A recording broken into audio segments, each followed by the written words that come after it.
Nako, magdoble ingat po sa masasamang loob, lalo't ilang holdaper ngayon ay dekotse pa.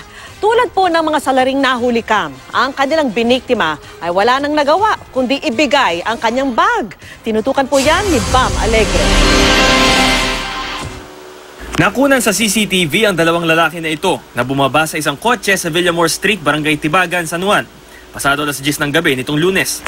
Agad silang lumapit sa isa pang naglalakad na lalaki at sabay nilang tinutukan ng patalim at baril ang biktima. Ayon sa biktimang si Lucky, di niya tunay na pangalan, hindi na raw siya lumaban dahil baka buhay niya pa ang maging kapalit. Ipinaubayan na lang niya ang kanyang bag na may lamang 1,400 pesos, cellphone at mga susi ng bahay at kotse.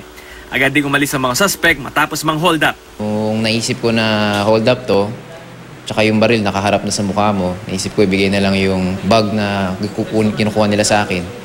Ano ba naman ang bag sa buhay ko, di ba?